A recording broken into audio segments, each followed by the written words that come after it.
पुनर्विवाह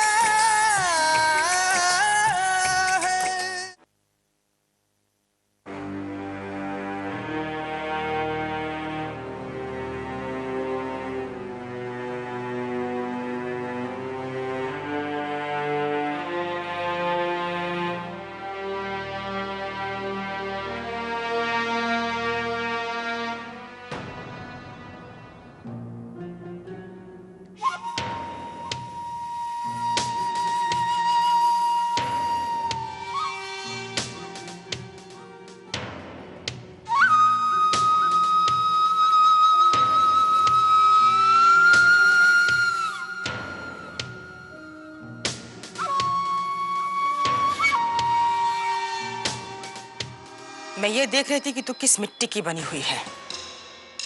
हाथ जोड़ के तुझसे कहा था ना मैंने कि मेरे बेटे की जिंदगी बख्श दे, पर तू है कि मेरे यश का पीछा ही नहीं छोड़ रही। एक्सक्यूज मी,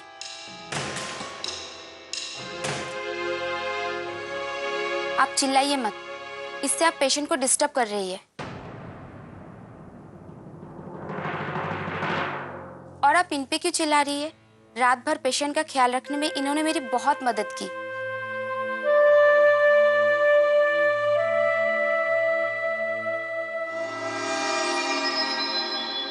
ओ नर्स की बच्ची, पता भी है किससे बात कर रही है? यश का ध्यान रखने के पैसे तुझे मिलते हैं ना, तो फिर इससे क्यों मदद ली? अपना काम तो ढंग से कर नहीं सकती, भाषण जानना शुरू कर दिया। अब हमें तेरी कोई जरूरत नहीं है। चल दफा हो यहाँ से, पैसे घर भिजवा देंगे। चल।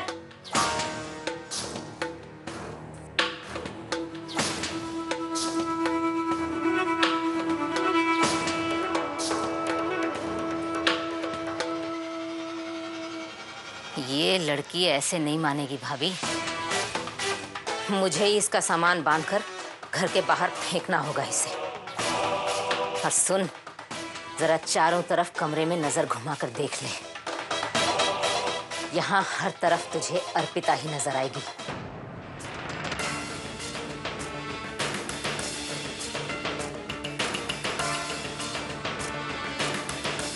ना तो तू यश के कमरे में जगह बना पाई और ना ही उसके मन में।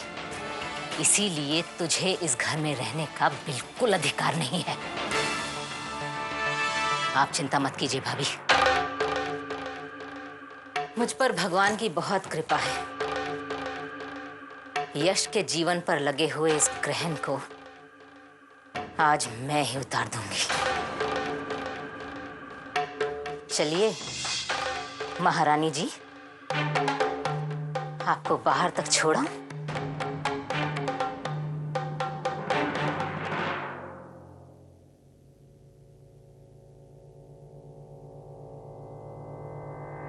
मेरे भगवान की कसम, कितनी अड़ियल लड़की है।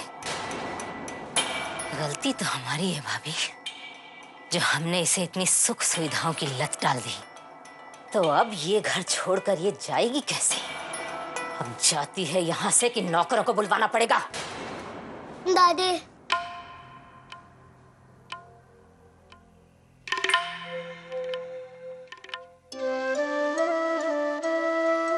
दादी आप मुझसे नाराज हो ना?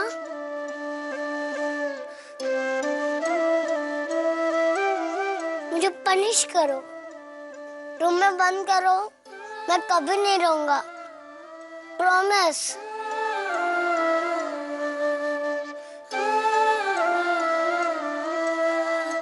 लेकिन दादी, मुझे और मेरी मम्मा को नए पापा के पास रहने दो ना।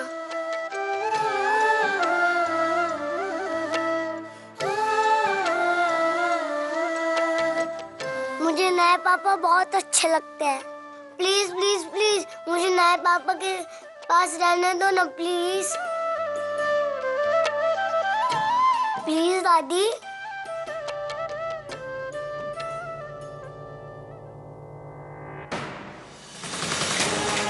नहीं, तुम अब यहाँ नहीं रह सकते हो, ना ही तुम्हारी माँ। अच्छा हुआ जो अपने पोते और अपनी बेटी को लेने आ गए आप।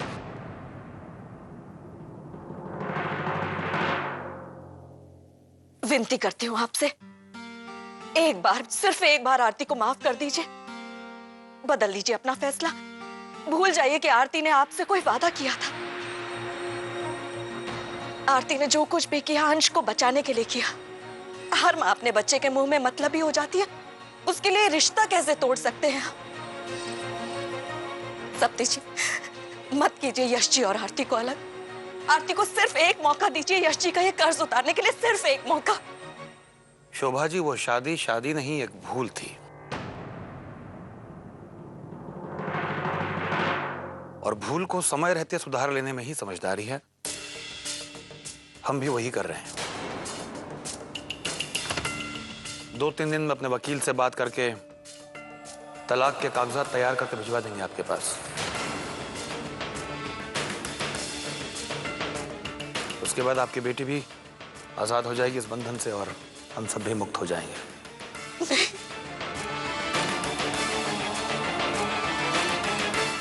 समधी जी, ये रिश्ता ईश्वर ने दिया है, पीर बाबा की दरगाह में जुड़ा है ये रिश्ता।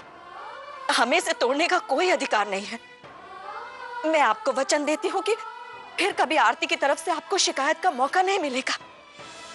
मैं समझाऊंगी उसे, आप देखिएगा वो इस घर की बहू, पत्नी, माँ होने का हर फर्ज जी जान से निभाएगी, कभी आपको शिकायत का मौका नहीं देगी। गायत्री जी, ये पुनर्विवाह यश जी और आरती की जरूरत है। मेहरबानी करके उनका साथ बने रहने दीजिए, मत कीजिए उन्हें अलग। भगवान के लिए मत कीजिए उन्हें।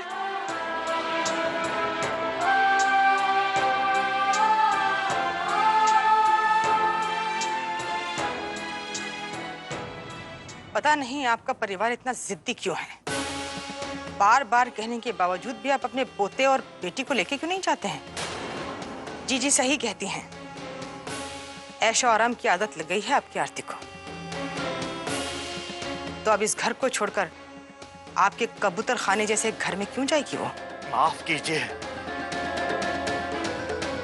आरती को धन दौलत का लालच नहीं है, ना ही ऐशो आराम का। घबराइए मत, वो यहां रुकेगी नहीं। बहुत ही स्वाभिमानी लड़की है और इतनी बेइज्जती होने के बाद तो मैं भी उसे यहां नहीं रहने दूंगा। अच्छा लगा ये देखकर कि अब भी थोड़ा स्वाभिमान बाकी है आप में।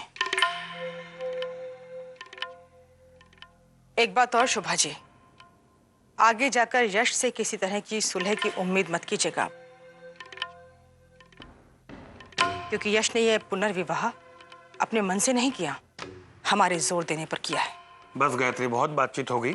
इनके पोते और इनकी बेटी को बुलाओ और भेजो इन लोगों को यहाँ से। भाभी,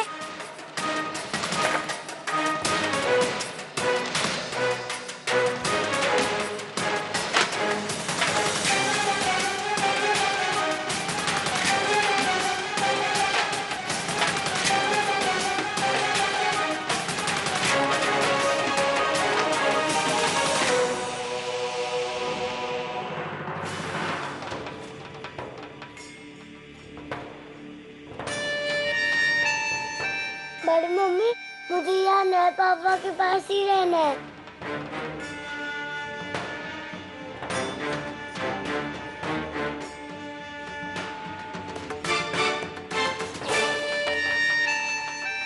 अब किस बात का इंतजार कर रहे हैं आप लोग? अब तो मैं आपकी महारानी जी का सूटकेस भी उठाकर ले आई। मेरे भगवान की कसम, अगर आप कहें तो इन्हें भी उठाकर बाहर रख दूं।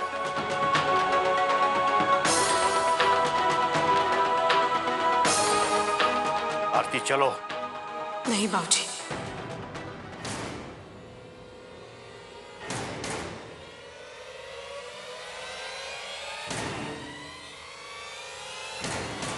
मैं ये घर छोड़कर कहीं नहीं जाऊंगी। अब यही मेरा परिवार है।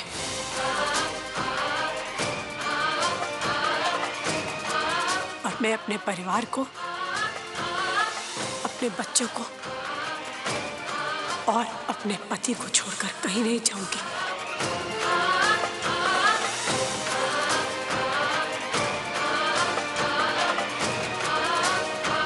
यहीं रहूंगी, इसी घर में, इसी घर में, इसी घर में।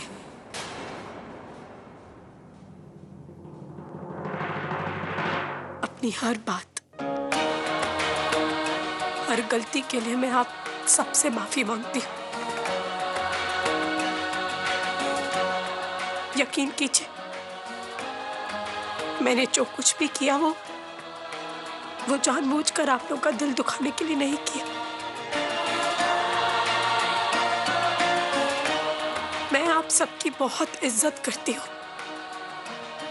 आप सही कहते थे बाबूजी, आप सबने मुझे और अंश को अपनाया, मेरे बेटे अंश को इस परिवार का नाम दिया, उसे उसके नए पापा मिले, भरा पूरा घर मिला। कमी तो मेरी तरफ से ही रह गई आप सबको अपनाने में। शायद अंश को संभालने, उसको संवारने में इतनी मग्न हो गई कि बाकी किसी और चीज का ध्यान ही नहीं रहा। क्या करती बाबूजी, अभी तक अंश को अकेले ही पालती आई थी ना।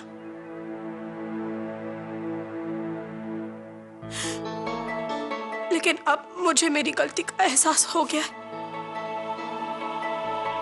यश जी ने मेरे बेटे के खातिर अपनी जान पे खेल के मेरे अंश की जान बचाई, एक पिता होने का फर्ज निभाया।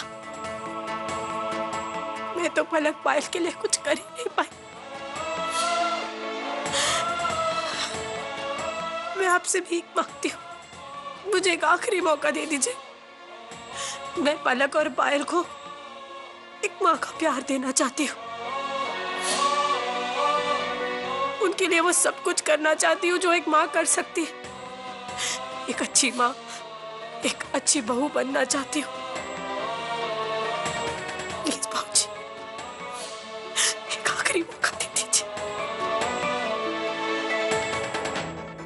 मुझे मत भेजिए यहाँ से, मुझे यश जी के पास रहने दीजिए प्लीज। बाबूजी, मैं जानता हूं कि मेरा इस वक्त कुछ भी कहना ठीक नहीं होगा, लेकिन प्लीज आरती भाभी को माफ कर दीजिए। उन्हें बस एक मौका और दे दीजिए।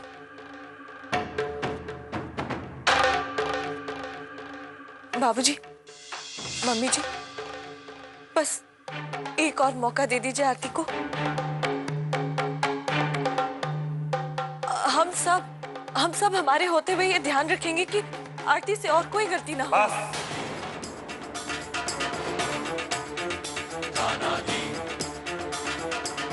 मैं जिंदा हूं अभी, और मेरे होते यहां पर कोई और निर्णय नहीं ले सकता। दुनिया भर से सुझाव लेने की आदत नहीं है मुझे। दुबे जी, ये बात पहले ही साफ हो चुकी है कि अब किसी प्रकार की कोई सुलह की गुंजाइश है ही नहीं।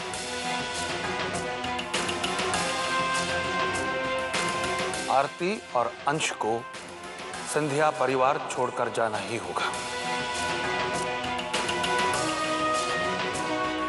आप कृपया करके मुझे मजबूर मत कीजिएगा कोई सख्त कदम उठाने के लिए। नमस्ते।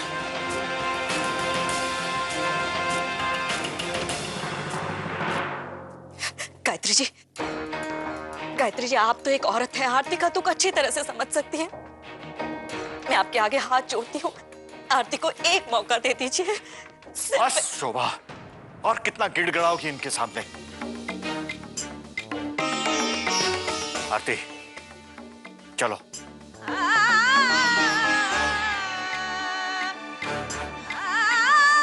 आरती, मैंने कहा चलो।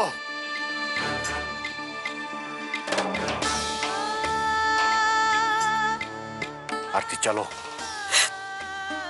मैं आपके आगे हाथ जोड़ती हूँ बाबूजी, मुझे मत लेके जाइए प्लीज बाबूजी, प्लीज। मैं आपके आगे हाथ जोड़ती हूँ बाबूजी, प्लीज। आरती, मैं कहता हूं बस उठो। अब मेरे होते हुए तुम किसी के आगे हाथ नहीं जोड़ोगी।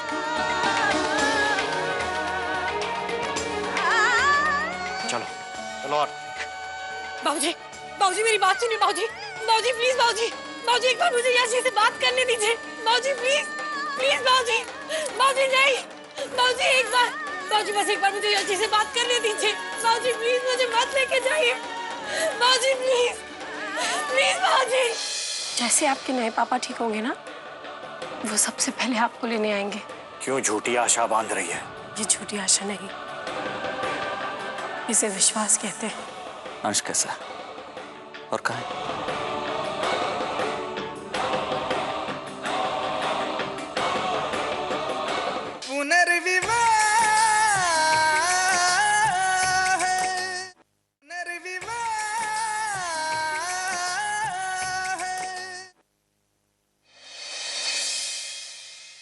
माँ, जो होना था वो तो हो गया है, लेकिन अगर यश भैया आरती भाभी और अंश के बारे में पूछेंगे तब?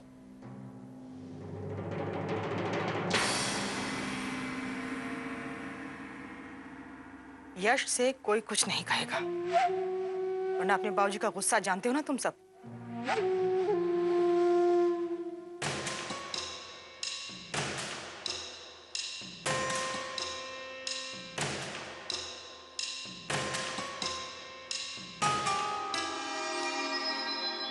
बच्चों को तो आपने धमका के चुप कर दिया भाभी।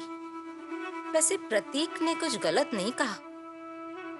ये बात सच में चिंता करने लायक है।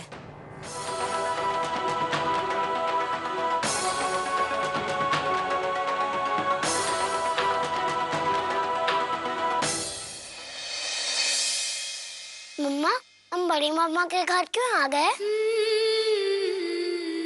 दादी ने हमें घर से निकाल दिया ना। मैं नए पापा से कभी नहीं मिलूंगा।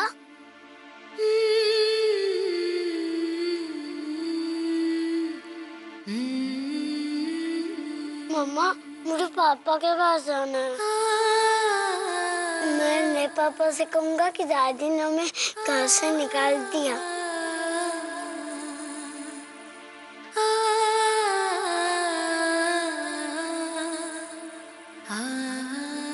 नहीं अंश, आपकी दादी ने हमें घर से निकाला नहीं है।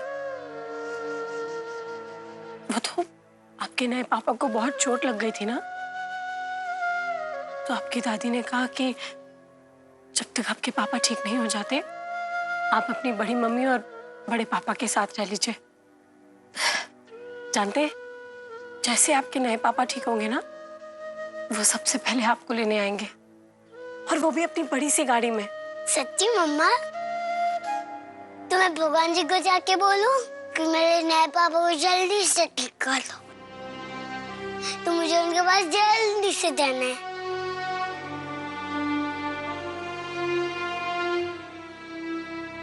क्यों झूठी आशा बांध रही है? ये झूठी आशा नहीं, इसे विश्वास कहते हैं। और मुझे पूरा विश्वास है बाबूजी, यश जी आएंगे। उन्हें जैसे ही होश आएगा, वो मुझे और अंश को लेने जरूर आएंगे। ये दिल है, ये दिल है, ये दिल है,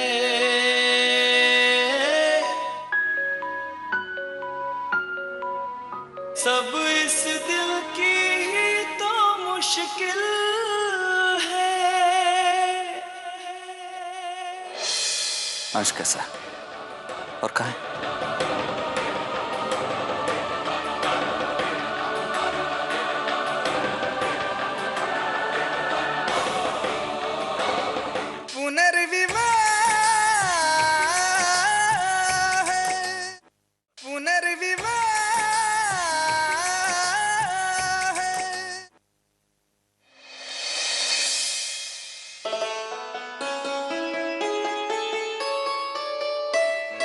हेलो पापा।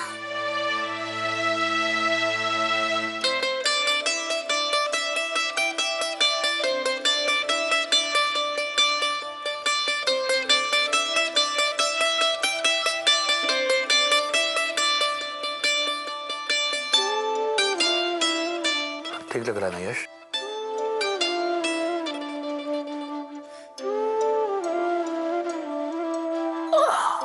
लेटे रहो।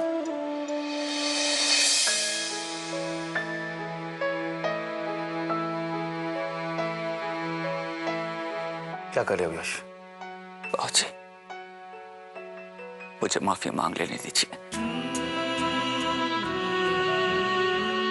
मैंने आपके फैसले के खिलाफ किया, मैंने आपको नाराज किया।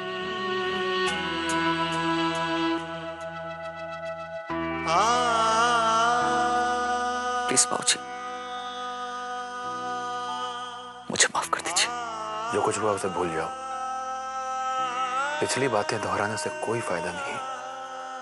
आगे की सोचो। मेरे भगवान की कसम, एक और अच्छी बात यह है कि पूरी की पूरी फिरौती की रकम घर वापस आ गई, वरना चली जाती उस सौतेले।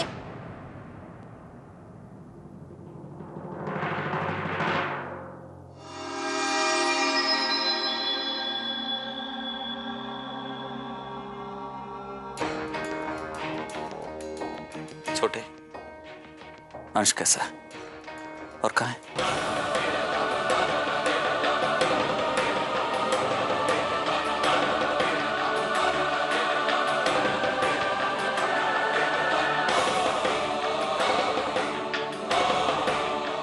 भाभी,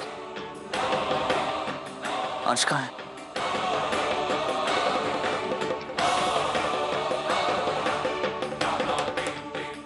अंश और आरती जी दिखाई क्यों नहीं दे रही? कोई मुझे कुछ बता क्यों नहीं रहा? कुछ तो गड़बड़ है। मुझे इस बात की तह तक जाकर इसका हल निकालना ही होगा, चाहे जो हो।